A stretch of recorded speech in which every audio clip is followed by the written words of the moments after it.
आज एक बड़ी ही मजेदार खबर पढ़ी है मैंने। आप जानते ही हैं अपने देश में बड़े बड़े कारोबारी हैं और उनके बहुत बड़े बड़े कारोबार भी हैं। बड़े बड़े स्टार्टअप्स भी यहाँ खुल चुके हैं और इन सब की जो वैल्यू है बिलियन ऑफ डॉलर्स में है। इनमें बहुत से बड़े नाम शामिल हैं जैसे Zepto, Razorpay, crate, Meesho, Lenskart. ये स्टार्टअप्स के तौर पे जाने जाते हैं। और पुराने और बड़े नामों की बात करें तो Tata steel, Asian paints, Bajaj auto, Wipro, Adani power.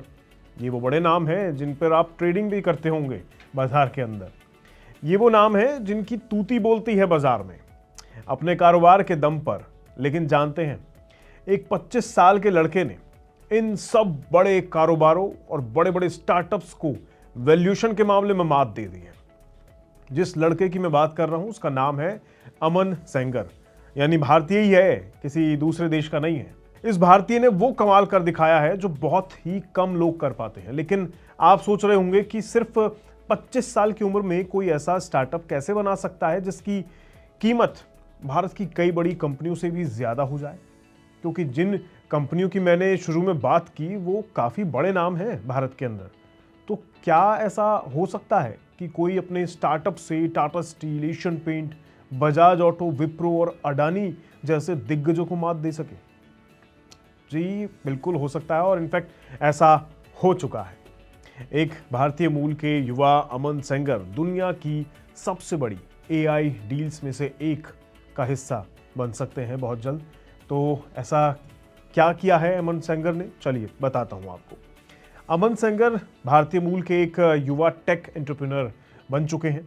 Reports के मुताबिक एलन मस्क की कंपनी स्पेसएक्स ने कर्जर बनाने वाली एनीस्फेयर को लगभग $60 बिलियन के ऑल स्टॉक सौदे में खरीदने का फैसला किया है।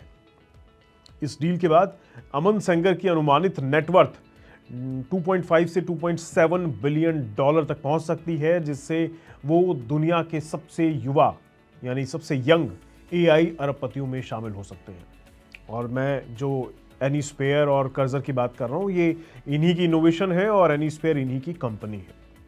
इसके कंपैरिजन में भारत के जो नामी स्टार्टअप्स हैं जिनका शुरू में मैंने जिक्र किया, जो बड़े बड़े कारोबार हैं जिनकी मैं बात कर रहा था, अगर उनको आप देखें तो ज़ेप्टो लगभग $7 बिलियन की वैल्यूएशन है, रेजरपे लगभग 7.5 billion, Cred 6.4 billion, Meesho 4.9 billion, Lenskart 7 से 8 बिलियन। मतलब ये स्टार्टअप्स की बात हो रही है, इनकी वैल्यूएशन वहाँ आसपास भी नहीं है, वो 60 बिलियन पे है और ये लोग 10 बिलियन भी नहीं पहुँचे। अगर आप जो पुराने बड़े नामी लोग हैं उनकी कारोबार की बात करें तो टाटा स्टील 25 से 30 बिलियन, एशियन पेंट 30 से 35 बिलियन, बजाज ऑटो 25 से 30 बिलियन, विप्रो 35 से 40 बिलियन, अडानी पावर 25 से 35 बिलियन। देख रहे हैं अंतर? हाफ का गैप है। वो 25 साल का लड़का जिसने बहुत छोटी सी उम्र में काम शुरू किया और बहुत कम समय के अंदर ये बिजनेस खड़ा किया और उसने इतनी बड़ी वैल्यूएशन हासिल कर लिए, $60 बिलियन। कंपैरेटिवली ये सब हाफ है और कुछ तो बहुत छोटे ही हैं। अब आप समझ रहे होंगे कि मैं क्यों इस डील को इतना बड़ा बता रहा हूँ। चलिए खैर, अब जिसने ये कमाल कर दिखाया है उनकी थोड़ी बात कर लेते हैं। तो अमन सेंगर ने 14 साल की उम्र में कोडिंग सीखना शुरू कर दिया था और बाद में MIT में पढ़ाई की। MIT में ही उनकी मुलाकात ऐसे कुछ उनके साथियों वगैरह से हुई जो मानते थे कि भैया भविष्य में सॉफ्टवेयर डेवलपमेंट का तरीका पूरी तरह बदल जाएगा। उनका मानना था कि आने वाले टाइम में इंसान खुद कोड लिखने के बजाय AI की मदद से सॉफ्टवेयर बनाएंगे।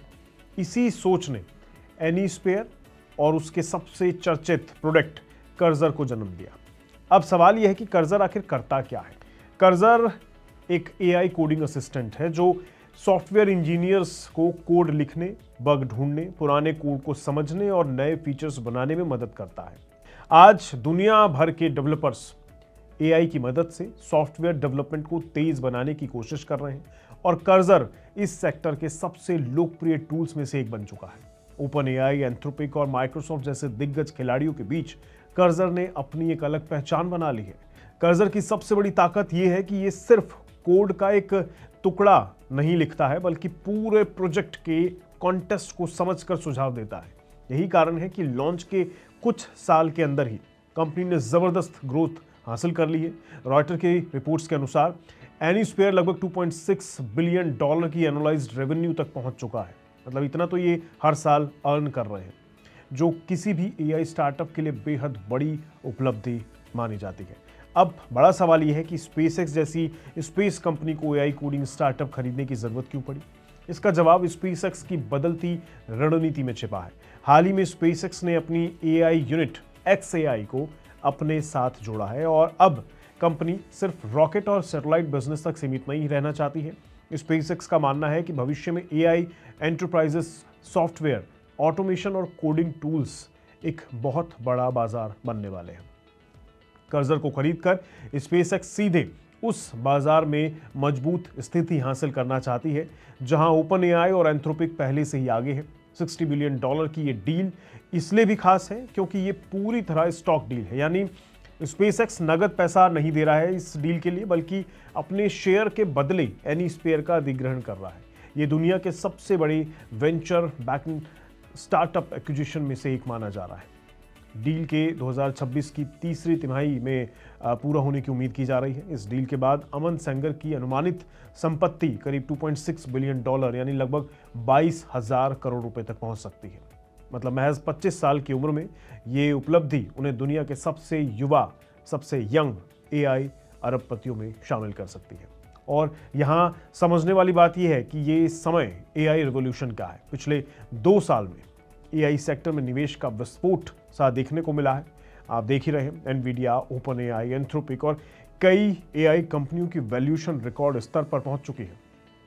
अब एआई कोडिंग टूल्स को एआई इंडस्ट्री का अगला बड़ा बिजनेस मॉडल माना जा रहा है, क्योंकि ये सीधे कंपनी की प्रोडक्टिविटी बढ़ाते हैं और वास्तविक रेवेन्यू जनरेट करके देते हैं। कर्जर इसी ट्रेंड का सबसे बड़ा उदाहरण बनकर सामने आया है। अब आप बताइए, आपको क्या लगता है, क्या ये समय जो है और ये समय का जो बदलाव है और जो ये एआई की रफ्तार देखने को मिल रही है, क्या ये जो ट्रेडिशनल बिजनेसेस हैं जो पुराने समय से चलते आ रहे हैं उनको पछाड़ देंगे? कमेंट करके ज़रूर बताइएगा आप इस मुद्दे पर क्या सोचते हैं। आज के इस वीडियो में इतना ही। मैं आपसे अगली वीडियो में मिलूंगा, तब तक के लिए नमस्कार।